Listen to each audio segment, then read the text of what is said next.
So now let's talk about regression. Obviously, correlation and regression are closely related. If correlation is a search for the relationship between two variables, regression is using that information to predict one variable based on the other, right? So we're using that relationship as a way to predict. We're predicting Y with what we know about X. And so let's start from the beginning. If we're going to try and predict Y, if we're going to try and predict Y, a variable Y, our best guess, if we have no other information other than Y, particularly if it's normally distributed, our best guess is the average, right? And that goes back to our idea of the normal distribution, right? And so if Y is normally distributed, then most of the Y's are right here or pretty close to it, right? So, 2/3, 95% within 3 standard deviations, we're pretty close to the mean or the average. So our best guess, if we have no other information about Y, is to guess the average value. Now, but what if we do have information, right? So what if I know that the person at hand is a man, or I know that's a woman, so I know the gender. Does that maybe change the information, right? So if I'm trying to guess height, maybe for men, I would guess a little higher since the average height for men is higher. And for women, I would guess a little lower because the average height for women is lower, right? So now we have this other variable, X, and there's a relationship between X and Y. There's a correlation between gender and height. And so if we know that information, then we can make a better prediction based on that information. And that gives us our idea of regression, is now we make a better guess of what the value of Y is based on some information about X and our knowledge of the relationship between X and Y. So now that first example is about X as a dichotomous variable. Sex is either male or female. Acknowledging that there are other options out there, but for the purpose of this argument, it's either male or female, so it's dichotomous, right? But and even if we do include other groups, then it's still a discrete variable. But what if X is continuous? What I know about, if I know about Y's relationship with X, and I know a person's value of X, again, I can predict a value of Y for every value of X in a continuous, if X is a continuous variable. For each possible value of X, right, if X goes from 1 to 5 or 1 to 10, then I know for like 1, 2, 3, 4, and 5, or 1, 2, 3, 4, 5, 6, 7, 8, 9, 10, I can predict a value of Y based on that value of X as long as I know the relationship between the two. Obviously, this isn't perfect. No prediction method is, but it's better than just using the mean. So let's talk about how this works. If we go back to our scatter plot, right? So remember this from correlation.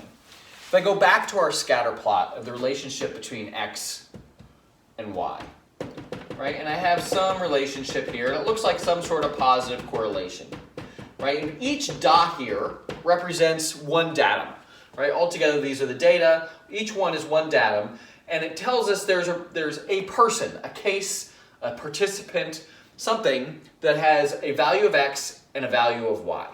And I can see from the scatter plot the relationship now between X and Y.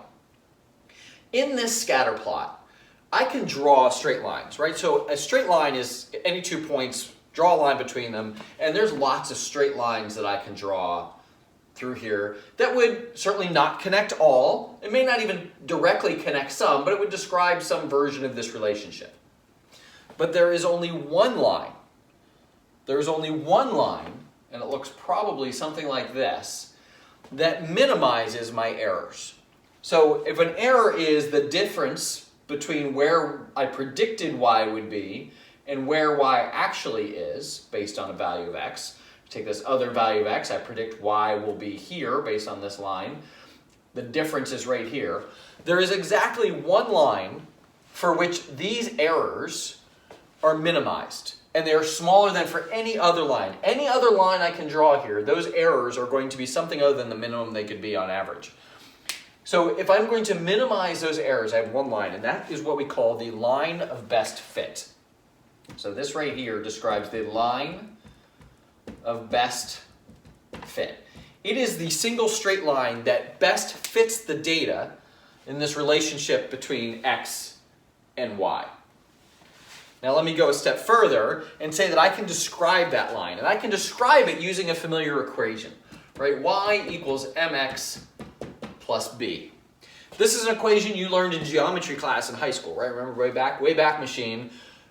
Y, my outcome, is the slope times x plus some y-intercept, right? And in fact, what I really, and for reasons I'm going to explain in a little bit, this is actually y hat, right? So I put a little hat over it. This is my expected value of y, my predicted value of y. The expected or predicted value of y is equal to mx plus b, right? Or if we're going to go into regression speak, we would say bx plus a, right? So in geometry, we learned y equals mx plus b. In regression, we say y hat equals bx plus a. B then is the slope. This is the slope of this line, which is equal to the rise over the run. For every single point increase in x, I get some increase in y, or decrease in y if it's a negative relationship. And that I get from the slope, or b. A here is the y-intercept. And this is a scaling. Technically, it's the point on the y-axis where my line of best fit crosses the 0 line, right? So that's the y-intercept, and that's used to scale. So if x and y are measured on two different scales, then our y-intercept actually tells me about how that works out and makes a correction based on that. And then, of course, in this equation, x is our other variable of interest. That's our predictor variable, right? And so then our predicted value of y can be described by our predictor variable times the slope of the relationship between x and y plus the y-intercept. Now, one quick note on here. Obviously, this is a straight line. As with correlation, we're making an assumption about linearity here. So the curvilinear relationship, it's something we can deal with in regression, and we'll talk about that later. But for right now, understand that this line of best fit describes a linear relationship between our predictor variable and our outcome variable.